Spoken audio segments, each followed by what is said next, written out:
Good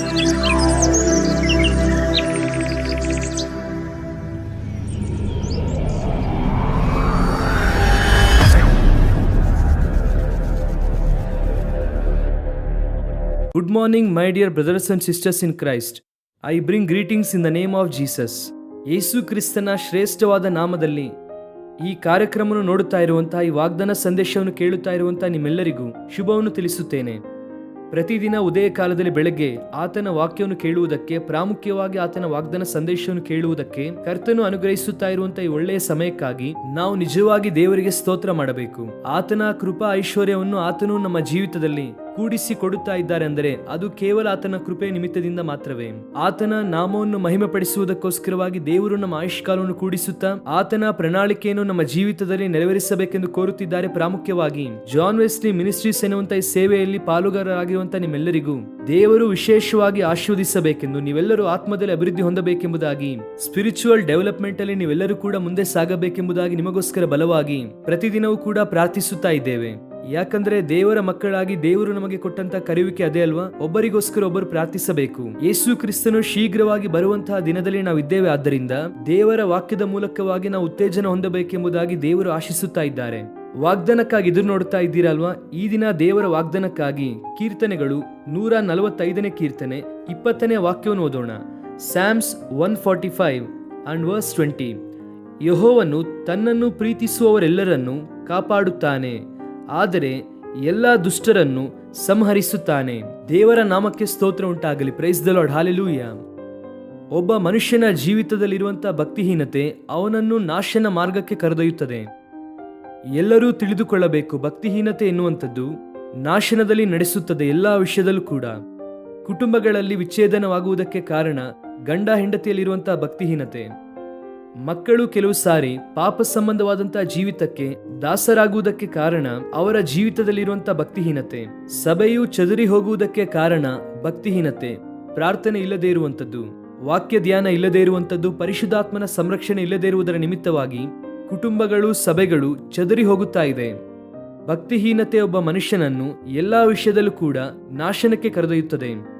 ಸತ್ಯವೇದವು ಹೇಳುತ್ತಾ ಇದೆ, ಯೆಹೋವನು ತನ್ನನ್ನು ಪ್ರೀತಿಸುವವರೆಲ್ಲರನ್ನು ಕಾಪಾಡುತ್ತಾನೆ. ಸ್ತೋತ್ರ ಹೇಳೋಣ ಒಂದು ಸಾರಿ, ಹಾಲೆಲೂಯಾ. ಕಾಪಾಡುತ್ತಾನೆ ಎನ್ನುವಂತ ಮಾತಿಗೆ ಇಂಗ್ಲಿಷಲ್ಲಿ ಪ್ರಿಸರ್ವ್ ಎಂಬುದಾಗಿ ಆ ಪದವನ್ನು ಉಪಯೋಗಿಸಿದ್ದಾರೆ. ಯಾರು ದೇವರನ್ನು ಪ್ರೀತಿಸುತ್ತಾರೋ ಅವರು ಕಾಪಾಡಲ್ಪಡುತ್ತಾರೆ ಎಂಬುದಾಗಿ ವಾಕ್ಯದಲ್ಲಿ ನಾವು ನೋಡುತ್ತೇವೆ. ಇಲ್ಲಿ ಪ್ರಶ್ನೆ ಏನೆಂದರೆ, ನಾವು ದೇವರನ್ನು ಪ್ರೀತಿಸುವವರಾಗಿದ್ದೇವಾ ಅಥವಾ ಲೋಕವನ್ನು ಪ್ರೀತಿಸುವವರಾಗಿದ್ದೇವಾ? ಭಕ್ತನಾದ ಯೋಹಾನನು ಹೇಳುತ್ತಾನೆ, ಯಾರು ಲೋಕವನ್ನು, ಲೋಕ ಸಂಬಂಧವಾದಂತವುಗಳನ್ನು ಪ್ರೀತಿಸಬೇಕೆಂಬುದಾಗಿ ಅಂದುಕೊಳ್ಳುತ್ತಾರೋ ಅವರಲ್ಲಿ ತಂದೆಯ ಪ್ರೀತಿ ಇಲ್ಲ. ಅಂದ್ರೆ ದೇವರ ಪ್ರೀತಿಗೆ ಅಲ್ಲಿ ಸ್ಥಳವಿಲ್ಲ. ಒಂದು ದೇವರನ್ನು ಪ್ರೀತಿಸಬೇಕು, ಇಲ್ಲ ಅಂದ್ರೆ ಲೋಕವನ್ನು ಪ್ರೀತಿಸಬೇಕು. ಈ ಎರಡನ್ನು ಕೂಡ ಪ್ರೀತಿಸುವುದಕ್ಕೆ ಆಗುವುದಿಲ್ಲ. ದೇವರನ್ನು ಪ್ರೀತಿಸುವಾಗ ಎಲ್ಲಾ ವಿಷಯದಲ್ಲೂ ಕೂಡ ಪ್ರಯೋಜನವನ್ನು ಹೊಂದಿಕೊಳ್ಳುತ್ತೇವೆ. ಲೋಕವನ್ನು ಪ್ರೀತಿಸುವಾಗ ಎಲ್ಲಾ ವಿಷಯದಲ್ಲೂ ಕೂಡ ಮನುಷ್ಯನ ಪತನಾವಸ್ಥೆಗೆ ಹೋಗುತ್ತಾನೆ. ಎಷ್ಟೋ ಜನರ ಜೀವಿತವನ್ನು ಪರಿಶೀಲಿಸುವುದಾದರೆ ಲೋಕವನ್ನು ಪ್ರೀತಿಸಿ ನಷ್ಟ ಹೋದವರು ಅನೇಕರು ಚರಿತ್ರೆಯಲ್ಲಿ ನಮಗೆ ಕಾಣಿಸುತ್ತಾರೆ. ಆದರೆ ದೇವರನ್ನು ಪ್ರೀತಿಸುವವರು, ದೇವರಿಗೋಸ್ಕರವಾಗಿ ಜೀವಿಸುವಂತವರು, ನನ್ನಲ್ಲಿ ಕರ್ತನು ಜೀವಿಸುತ್ತಾ ಇದ್ದಾರೆ ಅಥವಾ ಕ್ರಿಸ್ತನೇ ನನ್ನಲ್ಲಿ ಜೀವಿಸುತ್ತಾ ಇದ್ದಾರೆ ಎಂಬುದಾಗಿ ಪೌಲನು ಹೇಳಿದ ಪ್ರಕಾರ ನಾವೆಲ್ಲರೂ ದೇವರನ್ನು ಪ್ರೀತಿಸುವವರಾಗಿ ಆತನನ್ನು ಮಹಿಮೆ ಪಡಿಸುವವರಾಗಿ ಇದ್ದರೆ ಆ ಜೀವಿತ ಎಷ್ಟು ಧನ್ಯವುಳ್ಳಂತಹ ಜೀವಿತ, ಎಷ್ಟು ಆಶೀರ್ವಾದಕರವಾದ ಜೀವಿತ.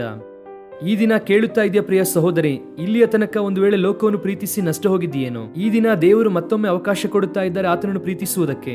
ಯಾಕೆ ನಾವು ಆತನನ್ನು ಪ್ರೀತಿಸಬೇಕಂದ್ರೆ ಆತನೇ ಮೊದಲು ನಮ್ಮನ್ನು ಪ್ರೀತಿಸಿದ್ದು.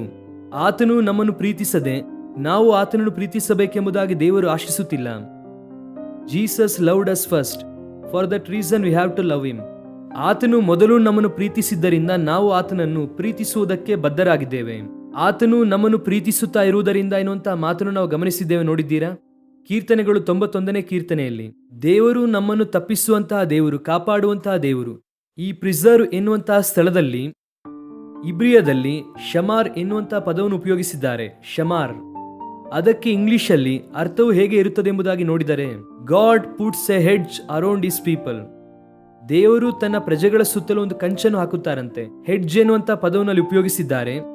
ಆನಂತರವಾಗಿ ಗಾರ್ಡಿಂಗ್ ಅಂದರೆ ಪ್ರೊಟೆಕ್ಟ್ ಮಾಡುವಂಥದ್ದು, ಕಾಪಾಡುವಂಥದ್ದು. ಕೇವಲ ನಮ್ಮ ಸುತ್ತಲೂ ಒಂದು ಕಂಚನ್ನು ಹಾಕುವುದು ಮಾತ್ರವಲ್ಲದೆ ನಮ್ಮನ್ನು ಆತನು ಕಾಪಾಡುವವನಾಗಿದ್ದಾನೆ. ನಾನು ಏನಂದುಕೊಳ್ಳುತ್ತೇನೆ ಅಂದರೆ, ದೇವರು ಅನೇಕ ಸಾರಿ ನಮಗೆ ತಿಳಿಯದೇ ಇರುವಾಗಲೇ ಅನೇಕ ಕೇಡುಗಳಿಂದ ನಮ್ಮನ್ನು ತಪ್ಪಿಸಿದ್ದಾರೆ. ಕೆಲವು ನಮ್ಮ ಗಮನಕ್ಕೆ ಬಂದಿರಬಹುದು ಅಥವಾ ಕೆಲವು ಬರದೇ ಇರಬಹುದು. ಆದರೆ ದೇವರು ನಂಬಿಗಸ್ತನಾಗಿರುವುದರಿಂದ ಆತನು ತನ್ನ ಕೆಲಸವನ್ನು ಮಾಡುತ್ತಾ ಇದ್ದಾನೆ. ಎಷ್ಟೋ ಕೇಡು ನಮ್ಮ ಮೇಲೆ ಬರಬೇಕಾಗಿರುವಂತದನ್ನು ದೇವರು ಕಾಪಾಡಿ ನಮ್ಮನ್ನು ಭದ್ರಪಡಿಸಿದ್ದಾರೆ. ಯಾವಾಗಾದ್ರೂ ಏನಾದ್ರೂ ಚಿಕ್ಕ ಸಮಸ್ಯೆ ಬಂದಾಗ ಬಹಳ ಬಾಧೆ ಪಡುತ್ತೇವೆ. ಆದರೆ ದೇವರು ಅಂತ ಎಷ್ಟೋ ಸಮಸ್ಯೆಯನ್ನು ನಮಗೆ ತಿಳಿಯದಿರುವಾಗಲೇ ತಪ್ಪಿಸುತ್ತಾರೆ. ಆದ್ದರಿಂದ ನಾವು ದೇವರಿಗೆ ಸ್ತೋತ್ರ ಮಾಡಬೇಕು. ಆ ಕಾರಣದ ನಿಮಿತ್ತವಾಗಿ ನಾವು ದೇವರನ್ನು ಘನಪಡಿಸಬೇಕು. ಆತನು ಕಾಪಾಡುವಾತನು, ದುಷ್ಟರಿಂದ ಕಾಪಾಡುವಾತನು, ಕೇಡಿನಿಂದ ಕಾಪಾಡುವಾತನು, ಉಪದ್ರವದಿಂದ ಕಾಪಾಡುವಾತನು, ಇಸ್ರಾಯೇಲರನ್ನು ಕಾಪಾಡುವಾತನು ತೂಕಡಿಸುವುದನ್ನು ನಿದ್ರಿಸುವುದಿಲ್ಲ. ಈ ದಿನ ಬಹುಶಃ ಯಾರಾದರೂ ನಿನಗೆ ಸವಾಲು ಮಾಡಿದ್ದಾರಾ? ಯಾರು ನಿನ್ನನ್ನು ಕಾಪಾಡುತ್ತಾರೆ ನೋಡುತ್ತೇವೆ ಎಂಬುದಾಗಿ ಹೇಳುತ್ತಿದ್ದಾರಾ? ಯಾರು ನಿನ್ನನ್ನು ಸಂರಕ್ಷಿಸುತ್ತಾರೆ ನೋಡುತ್ತೇವೆ, ಯಾರು ನಿನಗೆ ಸಹಾಯ ಮಾಡುತ್ತೇವೆ ನೋಡುತ್ತೇವೆ ಎಂಬುದಾಗಿ ಬಹುಶಃ ಯಾರಾದರೂ ನಿನ್ನ ಬಂಧುಗಳಾಗಿರಬಹುದು, ನಿನ್ನ ಸ್ನೇಹಿತರಾಗಿರಬಹುದು, ಅಥವಾ ಬೇರೆ ಯಾರೇ ಆಗಿರಬಹುದು, ಯಾವುದೋ ಒಂದು ಜಗಳವಾಡಿ ನಿನ್ನನ್ನು ಕಾಪಾಡುವುದಕ್ಕೆ ಯಾರು ಬರುತ್ತಾರೆ ನೋಡುತ್ತೇವೆ ಎಂಬುದಾಗಿ ಸವಾಲು ಮಾಡಿದ್ದಾರಾ? ಓಕೆ ಪ್ರಿಯ ಸಹೋದರಿ, ಕುಗ್ಗಿ ಹೋಗಬೇಡ. ದೇವರನ್ನು ಗಟ್ಟಿಯಾಗಿ ಹಿಡಿದುಕೋ. ಆತನು ನಿನ್ನನ್ನು ಕಾಪಾಡುತ್ತಾನೆ. ಭದ್ರಪಡಿಸುವಂತಹ ದೇವರು. ದಾವೀದನ ಜೀವಿತದಲ್ಲಿ ದೇವರು ಎಷ್ಟೋ ಸಂದರ್ಭದಲ್ಲಿ, ಪರಿಸ್ಥಿತಿಯಲ್ಲಿ ಆತನನ್ನು ಭದ್ರಪಡಿಸಿ ದೇವರು ಕಾಪಾಡಿದ್ದಾರೆ.